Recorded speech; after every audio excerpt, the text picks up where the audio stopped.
it is. You guys all canceled your Netflix subscriptions, didn't you? Yeah.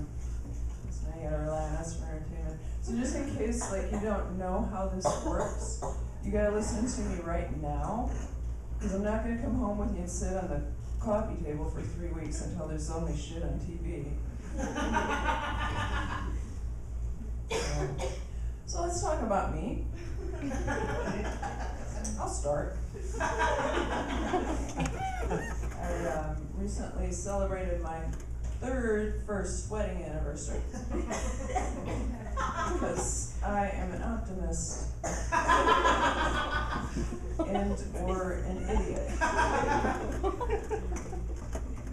think I did pretty well this time, you guys. Well, okay, I have some complaints. Like, he won't leave his work at the office. Oh, because he's a mailman. He makes me sign for the package. And he's like a gadget freak. Like he got a laser level. And he was so excited. He was like, oh man, I should have had this last week. I'm like, really? Because what happened at our house last week that we had to get something so straight? We should have had laser technology. Wasn't there for that. I don't know what that was. It's like he looks at something, you got a simple, efficient tool. He's like, oh, maybe I could add electricity, or gasoline, or nuclear power. You know, he's got to have an electric toothbrush. How weird is that? What guy do you know that doesn't want to go like this?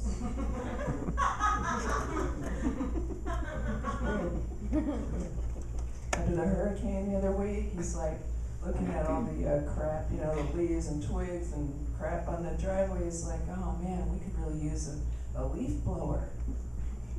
I'm like, man, that's exactly what I was thinking. I just, you know, when I look at a big mess, I go, I could clean this with wind.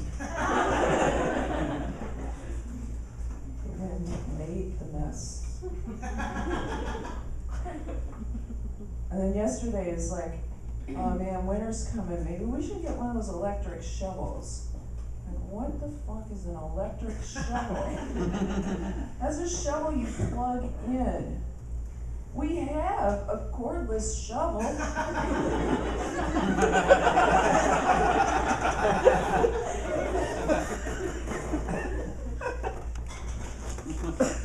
It's a World War II history nut. That can go a lot of ways, huh? It's like, you know, there's like Punch's Band of Brothers and points out errors, and then there's dresses up on the weekends and reenacts battles. I actually have to put him somewhere in the middle because he does have a collection of World War II artifacts, mostly American soldiers' helmets. These are lined up on shelves in our basement. So that's where I go to rehearse, because I like to pretend I'm Bob Hope. He comes with local family. That's not necessarily a bonus. I mean, like, you guys, I fled the Midwest, and it wasn't just to escape boiled food.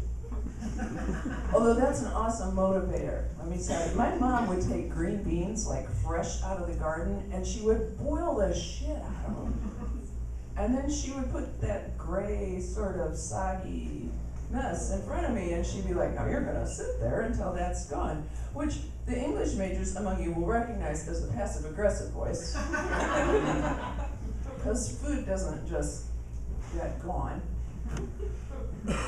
And that, ladies and gentlemen, is how I learned to suppress my gag reflex and swallow when I want to spit.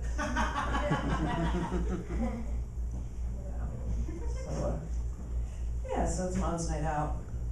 I guess. Some of you. I don't have any kids.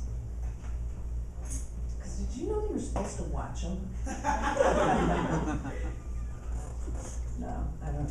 I never wanted kids. Like, there's lots of whiny people in the world that think I'm uncool. And you know, if you make one, you can't unfriend it. And I was telling you how rewarding parenting is. The parenting was so awesome, my ex-husband's mother would have finished. I'm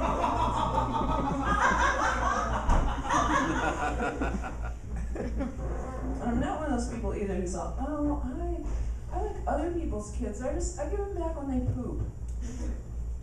That's puppies. Well, I guess, if a kid would just shit outside and eat off the floor, use old socks for toys, and die peacefully in front of the fireplace before ever needing a college fund. Yeah, my third one. Probably not. You guys are not that crazy about dogs either. Dogs make people weird. Like, how come when somebody's walking a dog and they see somebody walking towards them, they start talking to the dog? Like, oh, here, Rover, come on, boy. Rover's like, what? I haven't even stopped to pee on anything in 4 blocks. These people want you to know about the relationship that they have with their dogs. You're supposed to stop them and be all, oh, are you like a dog whisperer? That's so cool. Would you make out with me? And then I like when I see a dog, and a block behind the dog is a person with that leash wadded up in their hand, that counts. And they're always doing that thing. Oh, he won't hurt you. He's friendly. He's a friendly dog. He won't hurt you. He's a friendly dog. My idea of friendly is not big enough to knock me down and pee on me, and bad-mannered enough to do it. And if it was, I'd just use Craigslist. All right, that's enough out of me. Thank you, guys.